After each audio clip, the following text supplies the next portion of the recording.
Uma boa noite a todos. Nós convidamos a igreja para abrir a palavra do Senhor em Gênesis, capítulo de número 38. Nós vamos fazer a leitura de todo esse capítulo de forma responsiva.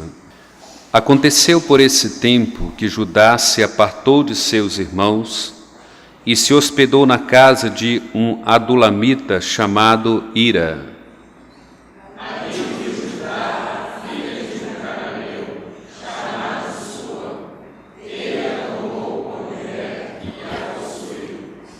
E ela concebeu e deu à luz um filho, e o pai lhe chamou Er.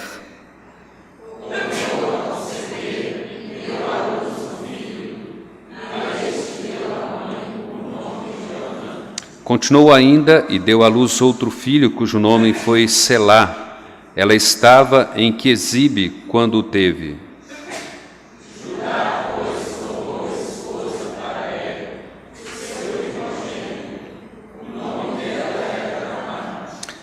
Porém, o primogênito de Judá era perverso perante o Senhor, pelo que o Senhor o fez morrer. Então disse Judá a Amã: possui a mulher de teu irmão, cumpre o decreto e suscita descendência a teu irmão. Sabia, porém, Onã que o filho não seria tido por seu, e todas as vezes que possuía a mulher de seu irmão, deixava o sêmen cair na terra, para não dar descendência a seu irmão. Isso, porém, que fazia era mal perante o Senhor, pelo que também a este fez morrer. Então disse Judá a Tamar, sua nora: permanece viúva em casa de teu pai, até que Selá, meu filho, venha a ser homem, pois disse, para que não morra também este, como seus irmãos. Assim Tamar se foi passando a residir em casa de seu pai. No correr do tempo, morreu a filha de sua mulher de Judá, e consolado Judá subiu aos tosqueadores de suas ovelhas em Timna, ele seu amigo Hira, o adulamita. E comunicaram a Tamar: eis que o teu sogro sobe a Timna para tosquear as ovelhas. Então ela vestiu as vestes de sua viuvez, e cobrindo-se com um véu, se disfarçou, e se assentou à entrada de Enaim, no caminho de Timna, pois via que Selá já era homem, e ela não lhe fora dada por mulher. Vendo-a Judá, teve-a por meretriz, pois ela havia coberto o rosto.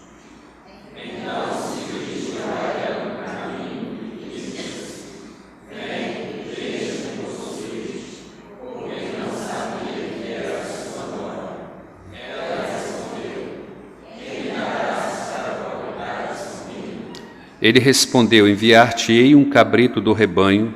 Perguntou ela: dar-me-ás penhor até que o mandes? Respondeu ele: que penhor te darei? Ela disse: o teu selo, o teu cordão e o cajado de seguras. Ele, pois, os deu e a possuiu, e ela concebeu dele. Levantou-se ela e se foi, tirou de sobre si o véu e tornou as vestes de sua viuvez. Enviou Judá a ele, o irmão do adulamita, seu amigo, para reaver o penhor da mão da mulher, porém não a encontrou. Então perguntou aos homens daquele lugar: onde está a prostituta cultual que se achava junto ao caminho de Enaim? Responderam: aqui não esteve meretriz nenhuma. Tendo voltado a Judá, disse: não a encontrei, e também os homens do lugar me disseram: aqui não esteve prostituta cultual nenhuma. Respondeu Judá: que ela o guarde para si, para que não nos tornemos em opróbrio. Mandei-lhe com efeito o cabrito, todavia não a achaste.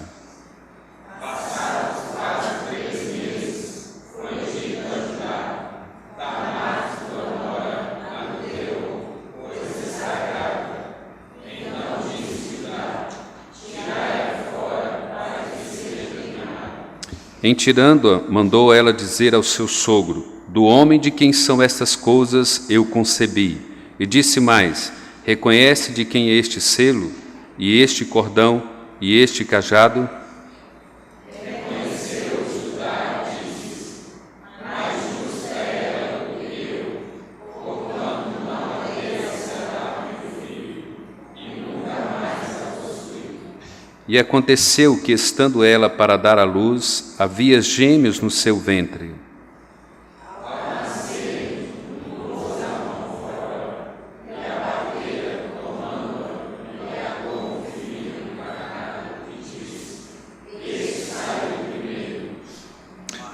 Mas, recolhendo ele a mão, saiu o outro, e ela disse: como rompeste saída?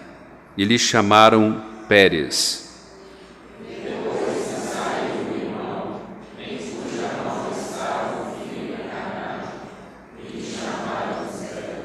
Senhor Deus, louvado e engrandecido seja o nome do Senhor nesta noite. Muito obrigado pela Tua palavra.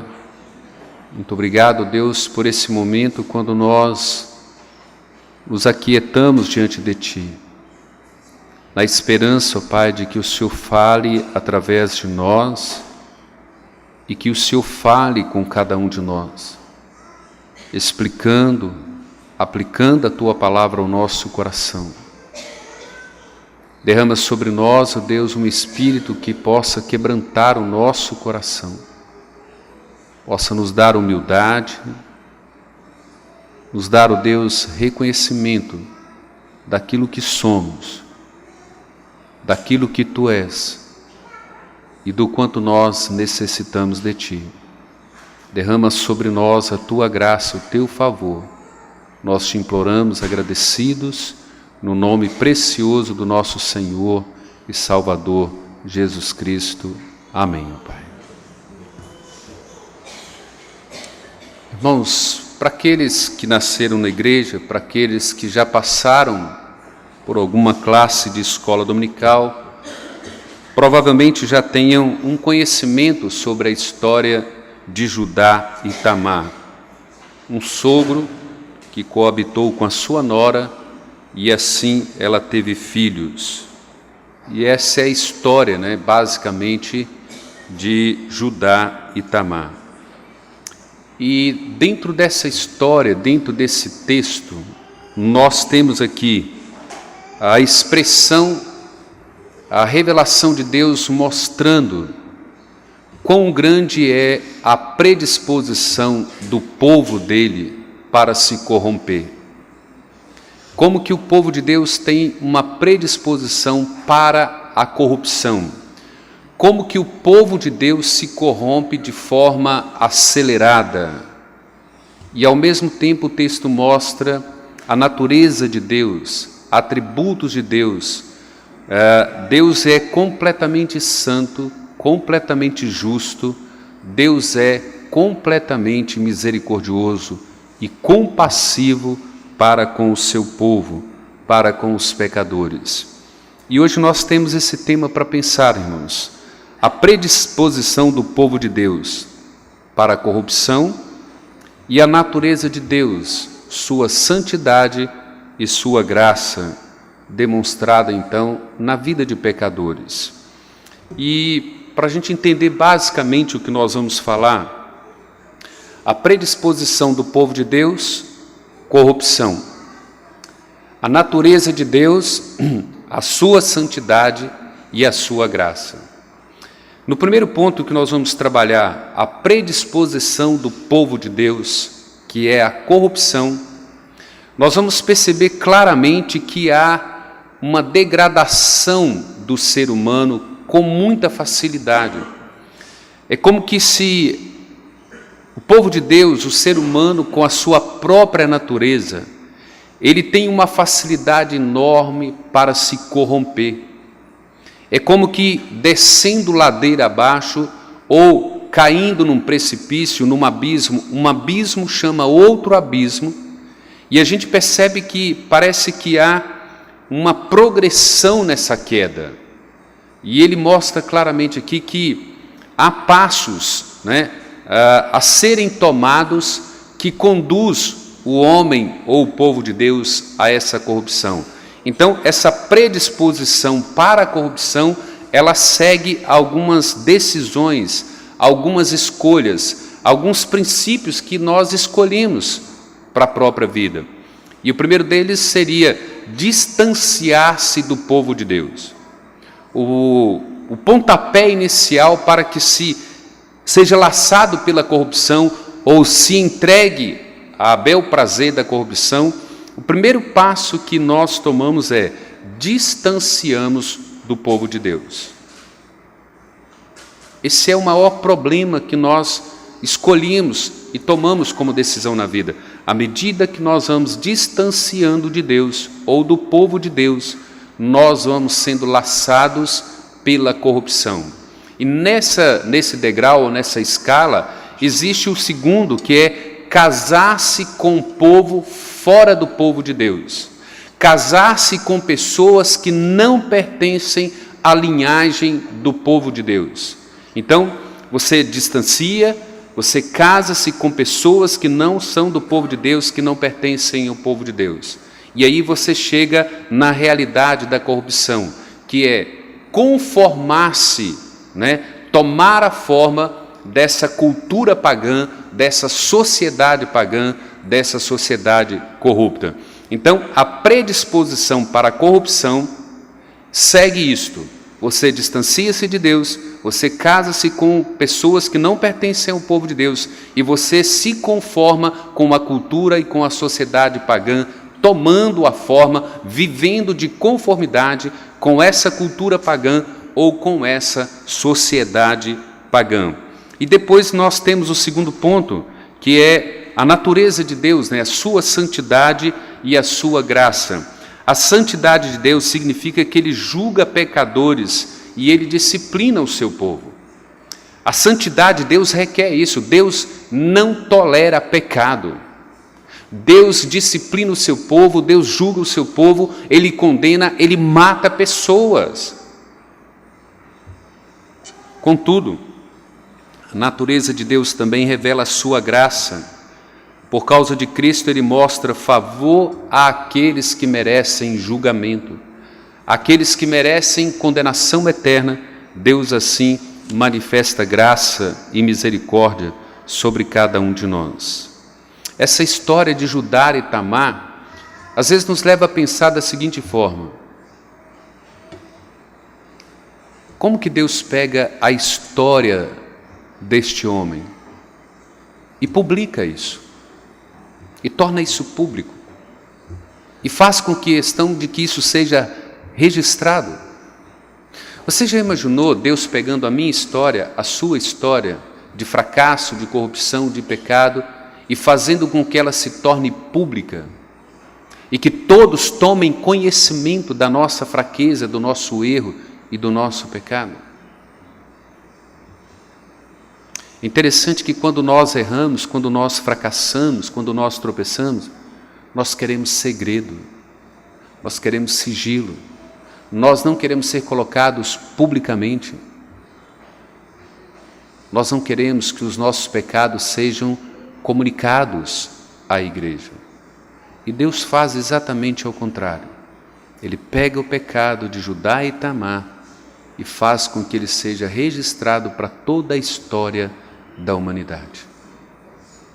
Deus quer mostrar a cada um de nós como que nós temos uma natureza, quedada, predisposta para se corromper. E Ele mostra nesse pecado a sua justiça de condenação, de ira, de destruição, e ao mesmo tempo Ele manifesta graça e misericórdia sobre o povo dele. Então vamos tentar entender isso, irmãos. Primeiro ponto, então, a predisposição do povo de Deus para a corrupção. E a vida de Judá nos mostra claramente que existe essa facilidade, isso é uma natureza, é a nossa natureza, é a tendência da nossa natureza se corromper com muita facilidade. E com base aí no primeiro versículo, a gente percebe que o pontapé inicial é distanciar-se do povo de Deus. Ele diz assim, olha, aconteceu por esse tempo que Judá se apartou de seus irmãos, se hospedou na casa de um adulamita chamado Ira. Irmãos, como que é difícil convencer a igreja, o povo de Deus, que distanciar-se do povo de Deus, deixar a igreja, deixar de se relacionar com o povo de Deus, é o pontapé inicial para a nossa corrupção, para a nossa queda, para a destruição da nossa vida. E não é fácil convencer. Observe que aqui envolveu uma escolha de Judá. Judá fez essa escolha, ele decidiu apartar dos seus irmãos, ele decidiu apartar-se do convívio com essa linhagem, com esse povo que Deus havia separado, e ele tomou uma direção rumo a um povo cananeu, condenado por Deus, povo que Israel haveria de destruir e de eliminá-los. E Judá faz a sua escolha, ele caminha. E a gente percebe, irmãos, que é aqui que começa a nossa corrupção.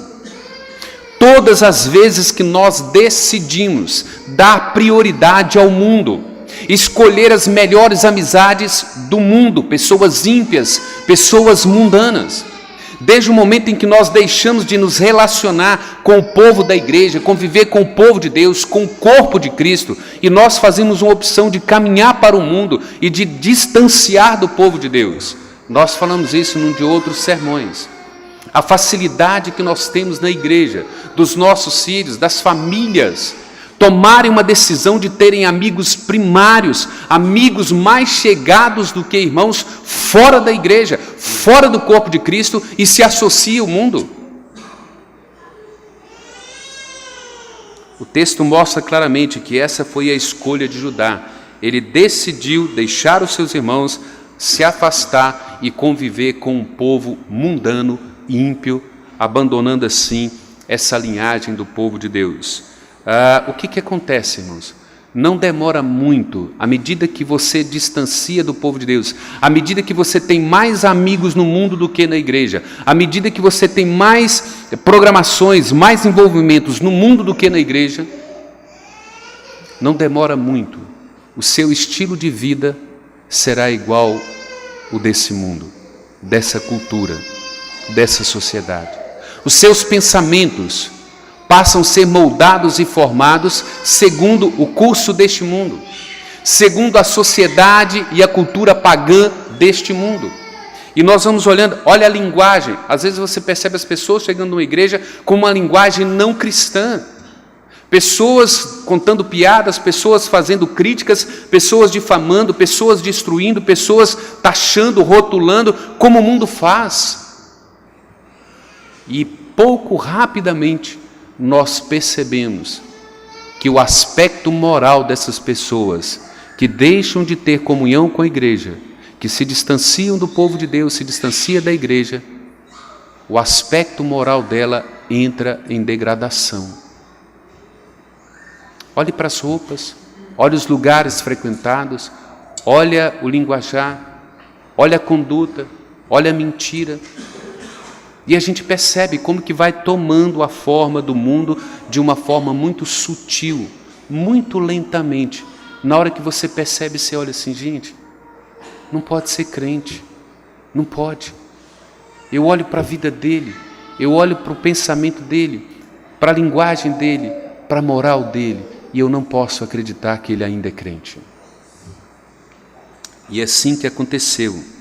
1 Coríntios 15, versículo 33, fala que a má companhia, ela corrompe os bons costumes. Sem perceber, você vai sendo laçado por essa cultura, por essa sociedade. Sabe por quê? Porque nós estamos permitindo que os nossos filhos se distanciem do povo de Deus. E nós mesmos estamos distanciando do povo de Deus. Usamos alguns argumentos, tipo assim, mas os filhos da igreja são problemáticos, os filhos da igreja são muito exigentes, os filhos da igreja são assim, a família da igreja é assim, as famílias da igreja são assim, e nós vamos criando algumas coisas de rótulos para a igreja. Lógico, a igreja é formada de pecadores. Nós não fomos chamados para relacionar com o povo de Deus, para conviver, para dar primazia de relacionamento com o povo de Deus, para nos congregar, para frequentar os trabalhos da igreja, não porque a igreja é perfeita, não porque a igreja não erra, não porque as famílias não são problemáticas, não porque as famílias são completamente santas. Não, nós somos chamados a um relacionamento, a conviver com o povo de Deus, a não distanciar do povo de Deus, porque é o povo de Deus, não é porque ele é perfeito. Ele é o corpo de Cristo, e é com esse corpo que nós nos relacionamos, é com esse corpo que nós temos ligação, que nós convivemos, apesar das nossas falhas, das dificuldades. Nós somos o povo de Deus. Nós não podemos vincular os nossos relacionamentos, ou a nossa convivência, ou a convivência dos nossos filhos no meio cristão, dependendo da perfeição, porque jamais teremos perfeição na igreja. A corrupção geralmente começa quando uma pessoa escolhe se distanciar do povo de Deus e construir amizades com pessoas ímpias. Não é esse o lema do primeiro salmo? Não tome conselho com os ímpios. Não se detenha no caminho de pecadores. Não se assente na roda de escarnecedores. Esse é o princípio básico do salmo primeiro. Não se distancie do povo de Deus, não tome conselho com ímpio. Não se detenha no caminho de pecadores. Não, mas ele é meu melhor amigo, aniversário dele, chegado, o cara é meu chegado, é isso. Ele é o melhor amigo que eu tenho, e ele é um amigo mais chegado do que irmão. E nós vamos criando esses argumentos como se isso fosse maravilhoso e muito santo. Não. Todas as vezes que nós colocamos o povo de Deus como secundário, nós damos primazia para pessoas ímpias. O Salmo diz: não tome conselho com ímpios, não se detenha no caminho deles, não se assente com eles. Mas nós entramos aqui e sai aqui. Mas aqueles adolescentes da igreja são chatos, eles são muito santos, só falam coisas de Bíblia, só falam em Jesus Cristo, eles não sabem falar. A gente vai falar sobre vingadores, eles não sabem nada. A gente vai falar de moda, eles, não, tem que ser igual assembleiano. É tudo chato. Mas o perigo começa aí. O seu filho, você, eu, nós, vamos distanciando do povo de Deus sutilmente, lentamente, até que a corrupção cria raiz quando você casa com pessoas fora do povo de Deus. Irmãos, esse é o dilema, nós vamos bater nisso para o resto da vida, até Cristo voltar. E a igreja vai ficar irada com o pastor, famílias vão ficar indignadas com o pastor, como se a mensagem fosse do pastor. Mas é a Escritura que ordena que os nossos filhos jamais deveriam casar com pessoas ímpias, com pessoas do mundo que não conhecem a Deus, que não temem a Deus e que não são convertidas para com Deus.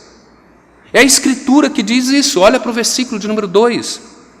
Ali viu Judá a filha de um cananeu, chamado Sua, ele a tomou por mulher e a possuiu. Olha como que é uma escada, olha como que é um progresso, ele distancia, e porque ele saiu do povo de Deus, ele agora está com os olhos fitos aonde? Numa filha de um cananeu, povo amaldiçoado por Deus. Pessoas que Deus havia rejeitado e amaldiçoado. E você observa Abraão, você pega toda a descendência de Abraão, a primeira ordenança que é dada ao pai: não case o seu filho com as filhas de cananeus. Olha a rebelião de Ismael, olha a rebelião de Caim, olha a rebelião de todos esses, de Esaú. Sempre a decisão é casar com mulheres que não pertencem ao povo de Deus. Esse é o princípio. Como é que a corrupção vai criando raiz então? Judá viu uma mulher cananeia, teve um filho, ou teve vários filhos com ela. E vejam que o texto diz que Judá viu Tamar, a possuiu, casou com ela. Os olhos foram encantados pela beleza de Tamar. o físico é agradável. Pastor, ela é gata. Ela é muito sexy, ela é muito sensual, novinha, princesinha. É tudo que eu sonho, é tudo que eu quero. Mas é interessante, irmãos, que Judá e a sua esposa tiveram filhos.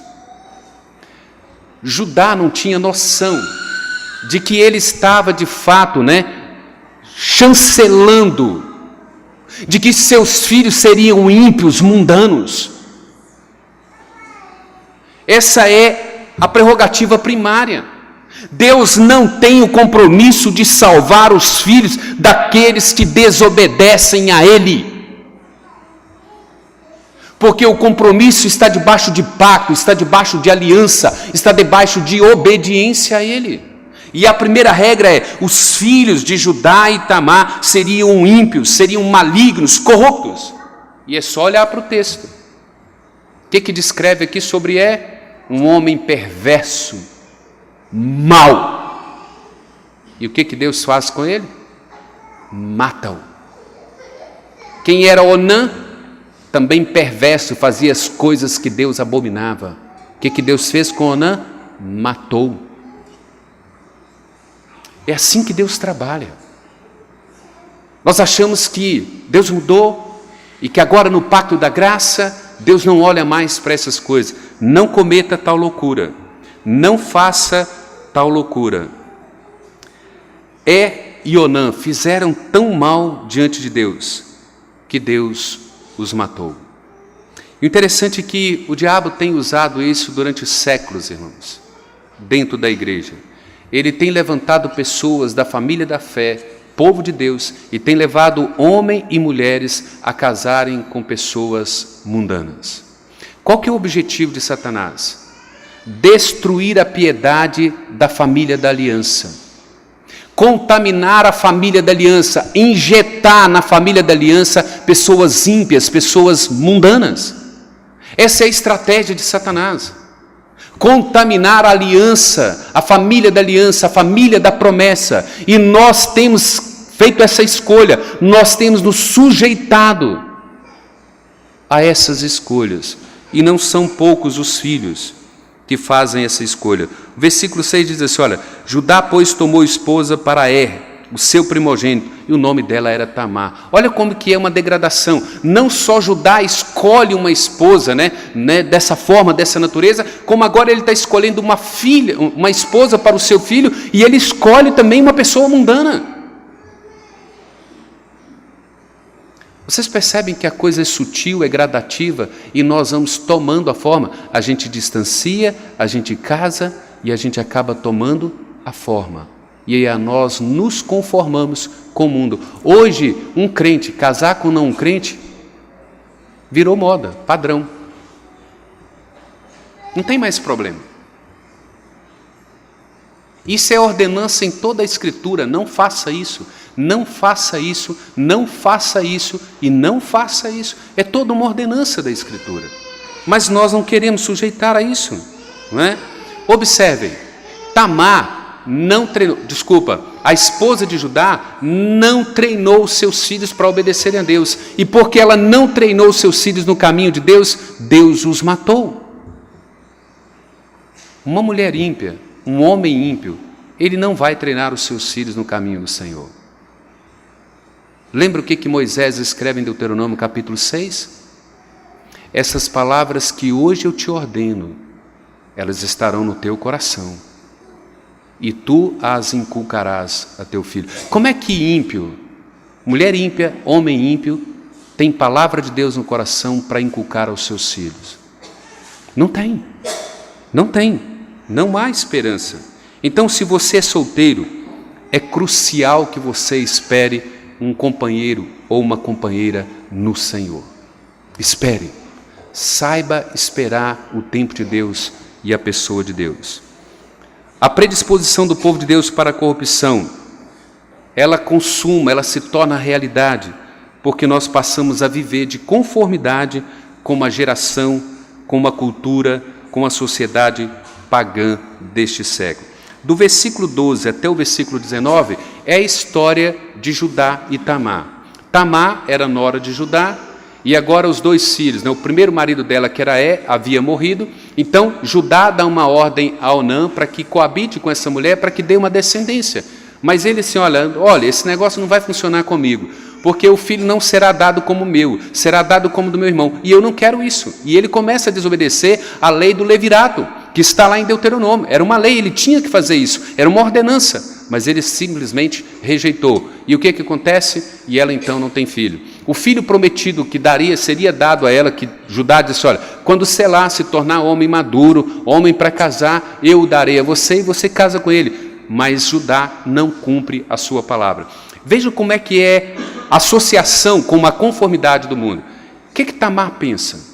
É uma mulher cananeia. Quais são os princípios dela? Cristão? Ela tem a palavra de Deus no coração para pensar como que ela vai resolver os problemas? Não, ela é como se diz, de uma sociedade pagã, de uma cultura pagã. E quais são então os pensamentos de Tamar? Olha, chegou o período das festividades da colheita, e foi-me comunicado que o meu sogro sobe para a festividade da colheita, não é? A festa da fertilidade. Nós vamos então tributar a fertilidade ao Deus cananeu e nós vamos cultuá-lo. E quem é que sobe lá? Judá. Quem é que está lá vestida de prostituta cultual? Tamar. Quem é Tamar? Nora de Judá. E qual que é o planejamento dela? Eu vou me engravidar dele, vou laçá-lo, pego e terei a herança, e darei a ele um herdeiro. Eu pergunto a vocês, isso é a forma do cristianismo? Toda essa história, toda essa sagacidade de Tamar, isso é de crente? De pessoas que temem a Deus? Ou essa é a forma do mundo? Essa é a cultura pagã? É o que a sociedade implanta? Então vejam bem, Tamar inventa um plano, o período é festivo, isso encoraja a fornicação ritual, a magia da fertilidade, ela se veste de prostituta. O interessante, irmãos, que quando a história é relatada para Judá, olha, sua nora engravidou-se. Quais foram as palavras de Judá? Colocai ela para fora de casa e queimai-a. E aí ela manda os pertences de Judá. Se Judá, olha, eu engravidei desse homem, você lembra de quem são esses pertences? E ele diz assim, ela foi muito honesta, poupe ela. Eu havia prometido dar o meu filho e não dei.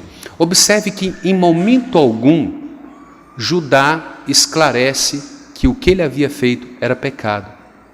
Ele reconhece que ele falhou na promessa dele para com Tamar, mas em momento algum ele faz referência de que ele de fato fornicou, que ele se prostituiu com a sua própria nora. Por quê? Porque na cabeça de Judá, na cabeça de Tamar, nós agora estamos vivendo de conformidade com a sociedade e com a cultura pagã.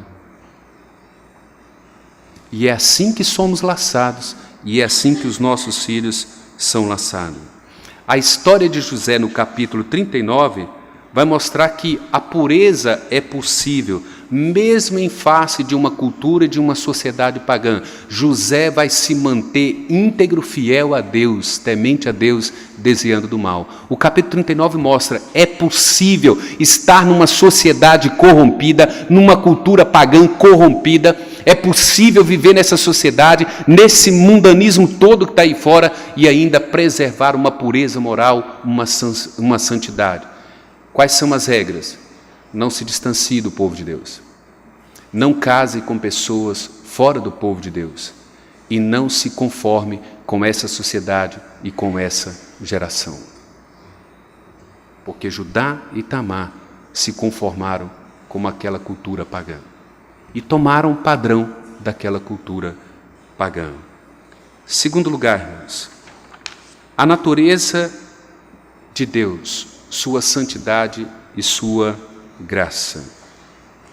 Observem que Deus está tratando aqui Judá e Tamar e os seus filhos. E observem que nesses dias que nós vivemos, a igreja, o cristão, ele tem uma facilidade muito grande em sacrificar a graça de Deus, ou a própria santidade de Deus, em detrimento da graça. Ele diz assim: não, naquela época o povo vivia debaixo da lei e agora nós vivemos debaixo da graça. Agora no período de Cristo não é assim que as coisas funcionam. Lá naquele Velho Testamento Deus havia dado essas ordenanças, então o povo de Deus não poderia casar, não poderia se misturar. Mas agora nós estamos debaixo da graça e nós então sacrificamos a santidade de Deus em detrimento da própria graça de Deus. Nós achamos que Deus agora tolera pecado. E que a graça nos habilita, que ela nos protege, ela cria uma cúpula para nos proteger dos nossos pecados. Como se Deus tolerasse esses pecados. Mas nós precisamos aprender, irmãos, que a graça de Deus, ela não exclui o julgamento, a ira de Deus e a condenação de Deus e a justiça de Deus. Paulo, escrevendo Gálatas capítulo 6, diz assim: olha, de Deus não se zomba. O que você planta, você colhe. Você planta corrupção, você planta prostituição, você planta qualquer outro tipo de pecado. Paulo está dizendo, é assim que você vai colher, é isso que você colhe. Judá, você deixou o povo de Deus, você se associou e casou com uma mulher cananeia, corrupta, que Deus amaldiçoou, sim. Você agora tomou a forma dessa geração ou dessa cultura cananeia, então você vai colher os frutos. Você vai sofrer as consequências e você vai pagar muito caro por isso. E quais são os julgamentos de Deus? O que Deus faz? Primeiramente, Deus pega os filhos de Judá e começa a matá-los. Deus está mostrando a sua ira, a sua indignação com o pecado de Judá, com o pecado de Tamar e com o pecado de seus filhos. E como que ele vai e mata e Ornã, ou Onã. Por que ele mata esses filhos e não mata Judá e Tamar? Por que ele mata os filhos de Judá? E por que ele não mata o próprio Judá e Tamar? Alguém poderia dizer assim, ó, um dos comentaristas diz assim, olha, a resposta está oculta nos inescrutáveis propósitos soberanos de Deus. As pessoas às vezes não querem explicar o que Deus fez aqui. Dizem, não, isso está num propósito soberano, inescrutável de Deus, e Deus não quis revelar a razão pela qual ele matou e Ornã e não matou Judá e Tamar. Não, Deus não quer ocultar isso aqui, Deus não quer esconder isso. Deus está mostrando claramente, em Ornã, ele está revelando a santidade dele, a justiça dele, a retidão dele, e mata-os. Ele diz assim, eu não tolero o pecado, eu mato. E é como se ele estivesse dizendo para mim e para você, não brinque comigo, não dê os seus filhos a casamento de outros povos, não se distancie do povo de Deus. Não tome a forma do mundo, porque eu mato, eu odeio o pecado, eu abomino o pecado, e eu não faço vistas grossas ao pecado, e o que você planta, você colhe. E Deus chega aqui claramente e não brinca, nem com nem com Ornã, chega e os mata.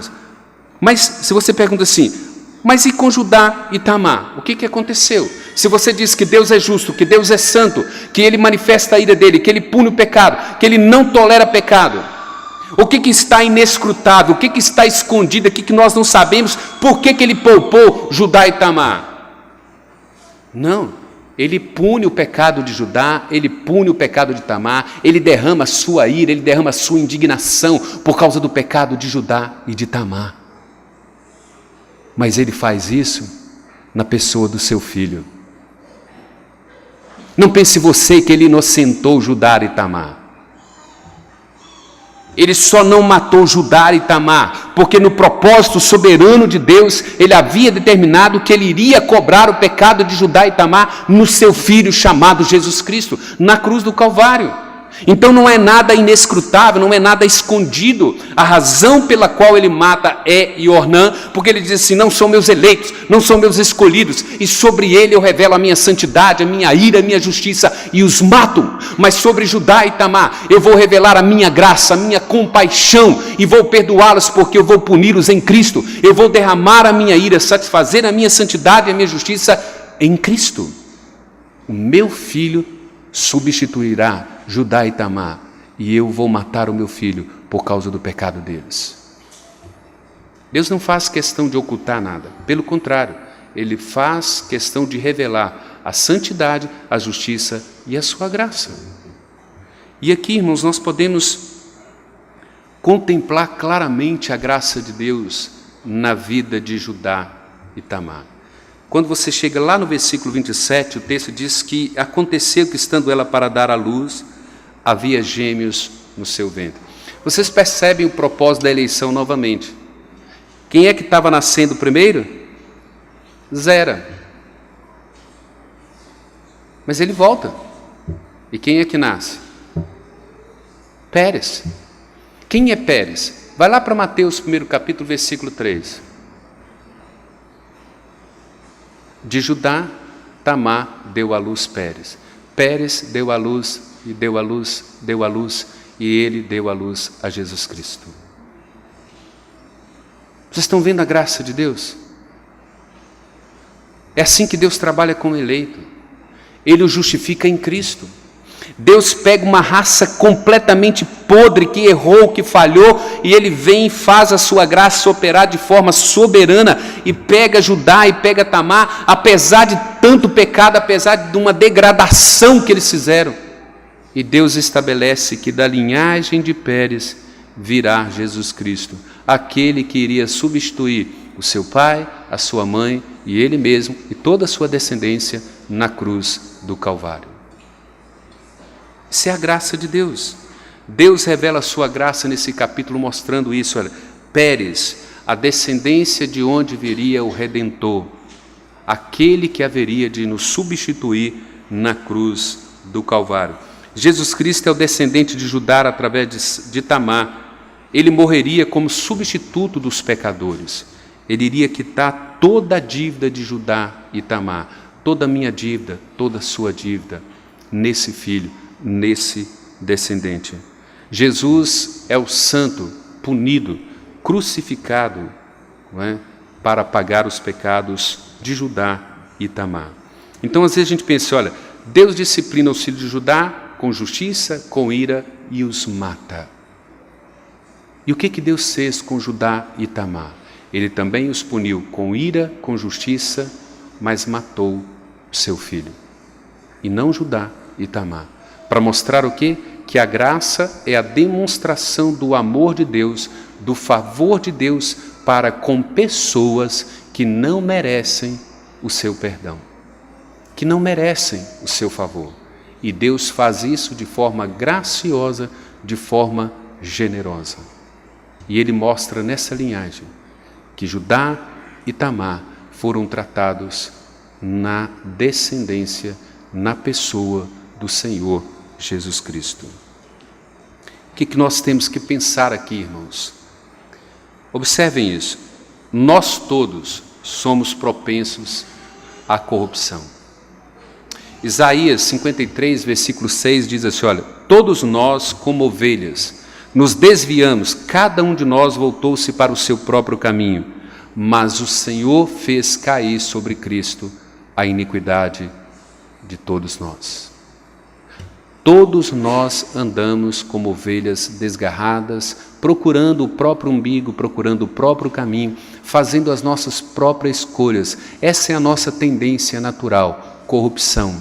Nós caminhamos para a corrupção de forma acelerada. Nós distanciamos do povo de Deus de forma acelerada. Nós nos casamos com as pessoas mundanas de forma acelerada. E nós tomamos a forma do mundo de forma acelerada. Desviamos desse caminho. E Deus fez cair sobre Jesus Cristo cada uma de nossas iniquidades. Isso é a graça de Deus. Isso é o favor de Deus em relação a Judá e Tamar e todos os descendentes de Abraão escolhidos em Cristo Jesus. Qual é a implicação e quais são as implicações para nós nesta noite, irmãos? Primeira implicação: por que nós distanciamos do povo de Deus? Qual é o argumento? Qual é a justificativa que você tem para se distanciar do povo de Deus? Por que os seus melhores amigos são mundanos? Porque os melhores lugares que você frequenta é onde estão os ímpios. Qual que é a justificativa que você tem para casar-se com uma pessoa não cristã? Com uma pessoa que não teme a Deus, com uma pessoa que não é comprometida com Deus? Qual é a justificativa que você tem? Judá fez a sua própria escolha. Deus foi gracioso com ele. Não quer dizer que ele seja gracioso com você e comigo. Por quê? Por que a igreja, por que nós estamos tomando a forma do mundo? Por que nós estamos nos contentando com a forma do mundo? Por que é natural para nós conviver com adúlteros? Por que para nós é tranquilo conviver com pessoas que mentem, que corrompem? Por que para nós é normal?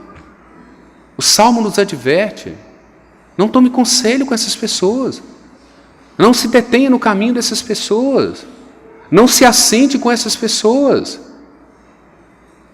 E Paulo nos ensinou em 1 Coríntios, aqui na quarta-feira, quanto a esses que estão na igreja, que se dizem crentes e professas, mas que são corruptos, que são pecadores, não se associe com eles. A pergunta é: por quê? Por que nós estamos desviando da família da fé? Por que conviver, por que estar num café da manhã da igreja não é a melhor opção? Não é? Por que não estar no acampamento é a melhor opção para nós? Por quê? Me explica, por quê? Por qual razão deixar de ir no acampamento é a melhor opção? Por qual razão? Por qual razão você troca os trabalhos da igreja de quarta, de sexta-feira, de domingo de manhã e domingo à noite? Por qual razão? Me explica, me convence. Porque o texto é claro: Judá deixou, distanciou, viu, contemplou, gostou, casou e tomou a forma. É assim que vai acontecer com você.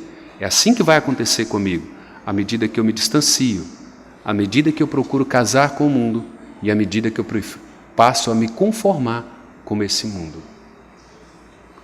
Paulo nos exorta em Romanos 12: não vos conformeis com este século. Não tome a forma deste século. Transformai-vos pela renovação da vossa mente. Outra implicação: Deus julga a todos, sem exceção. Ele julgou ele julgou Onã, ele julgou Judá e ele julgou Tamar. A grande diferença é que Judá e Tamar foram julgados distintamente. Eles foram julgados na pessoa de Cristo. E Ornã receberam o salário do pecado, a morte, e foram condenados. Isso é sério. Irmãos, pensem nisso. Olha, Deus julga todos nós. O perigo é muito grande. A ira de Deus é muito grande. Nós temos que pensar seriamente nisso. Então, quais são as implicações para mim e para você? As aplicações são: não se distancie do povo de Deus, torne-se um com Ele. Entenda que você é membro desse corpo. Entenda que você é parte desse corpo. Entenda que esse corpo jamais será perfeito nessa terra. Entenda que nós jamais vamos deixar de errar nessa terra. Esse corpo de Jesus Cristo que aqui é visível, nós jamais seremos perfeitos. Nós jamais deixaremos de errar. Mas a ordem é: não distancie desse povo, não troque esse povo pelo mundo ímpio, pelas pessoas ímpias. Não pense você que está, né, com o mundo ímpio, com as pessoas ímpias, é muito mais agradável, é muito mais frutífero e produtivo do que estar com o povo de Deus. E às vezes nós fazemos as escolhas. Nós deixamos o povo de Deus aqui e misturamos com o povo ímpio cá. E ainda falamos que foi muito bom, que foi muito agradável e que foi muito gostoso. É triste, irmãos, quando você olha para um acampamento como o nosso, média de 10 horas de estudo da Escritura, e você vê ovelhas nossas no mundo com o mundo ímpio, com pessoas pagãs, porque deixaram de estar no nosso acampamento. Isso é triste, isso é doloroso. É doloroso, porque a gente percebe que vai distanciando, vai casando e toma forma. Na hora que menos assusta, não tem retorno. Não tem retorno. Não volta mais. Não volta. Segunda aplicação: não se case, não se detenha, mas determine manter a linhagem. A proposta de Deus é: mantenha a linhagem dos eleitos. Observem, Isaac e Rebeca, a princípio, aparentemente são crentes no Senhor, mas mesmo sendo crentes no Senhor, ainda existe a exceção. Eu quero Jacó, mas eu não quero Esaú. Se o pai é crente, se a mãe é crente, são tementes a Deus, desviam do mal, não é? Odeiam o pecado, ainda assim na linhagem pode vir um que não é eleito. Imagine numa linhagem que foi misturada, onde um eleito casa com um ímpio, com um mundano. A probabilidade de geração ímpia é muito grande. A multiplicação dos ímpios é muito grande. Nós temos que preservar a linhagem dos eleitos. Casem com pessoas que temem a Deus e que honrem o seu Deus. Terceiro, não se conforme com uma cultura e com a sociedade pagã mundana, como nós temos em nossos dias. Paulo diz: transformai-vos pela renovação da vossa mente. E aí eu vou parafrasear aqui algumas palavras do apóstolo Paulo. Filipenses 1:21. Para mim, viver é Cristo, morrer é lucro. Entre deixar o povo de Deus aqui e estar com o povo ímpio aqui, para mim morrer é lucro. Eu prefiro estar aqui e não aqui. Morrer para mim é lucro. Para mim viver é Cristo e morrer é lucro com Cristo. Eu não faço essa troca. Paulo vai dizer em Gálatas 2:19 e 20: estou crucificado com Cristo. Preste atenção nisso. Eu estou crucificado com Cristo. Logo, já não sou eu quem vive, mas Cristo vive em mim.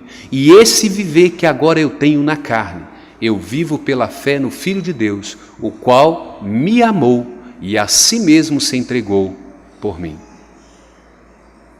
Isso é transformação, renovação da mente. Para mim viver é Cristo, morrer é lucro. Eu estou crucificado com Ele. Não sou eu quem vive, mas Ele vive em mim. E esse viver que agora eu tenho na carne, eu vivo pela fé nele e para Ele. Aquele que me amou e a si mesmo se entregou por mim. Colossenses 3:1-4. Se foste ressuscitados com Cristo, buscai as coisas lá do alto onde Cristo vive. Pensai nas coisas lá do alto e não nas que são aqui da terra. Porque a sua vida está oculta com Cristo, e quando Cristo ressuscitar, Ele manifestará a sua vida.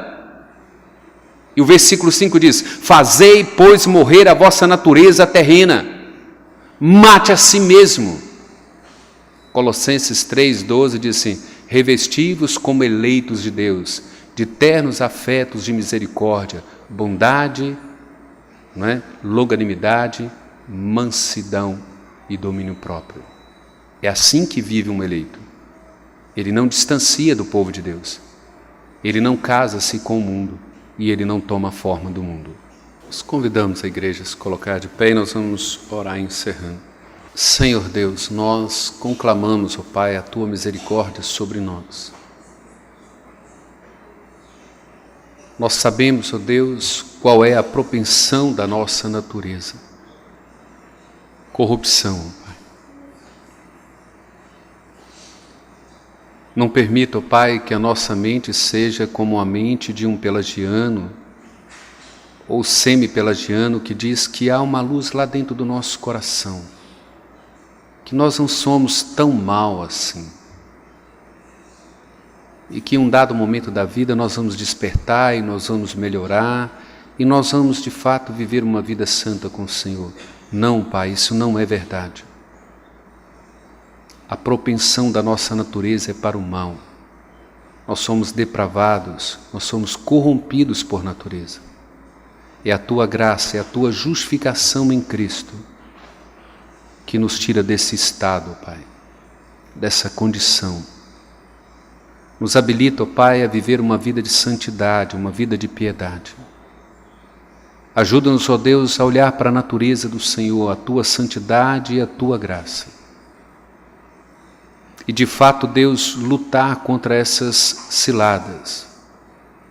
Não permita, ó Pai, que nós venhamos distanciar do Teu povo. Não permita, ó Pai, que venhamos dar os nossos filhos em casamento com pessoas mundanas e ímpias, que vivem de conformidade, padrão dessa cultura, dessa sociedade pagã e corrupta, ó Pai. Tenha misericórdia dessa linhagem dos eleitos.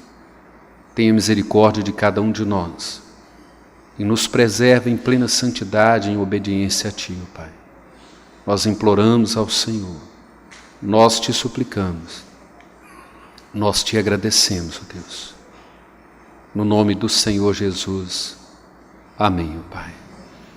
Que a graça de nosso Senhor e Salvador Jesus Cristo, que o amor do nosso Deus eterno e poderoso Pai, que a comunhão e a consolação do Espírito Santo seja com todos vós e com todo o povo de Deus espalhado sobre a face da terra, agora e para todo sempre. Amém, Senhor.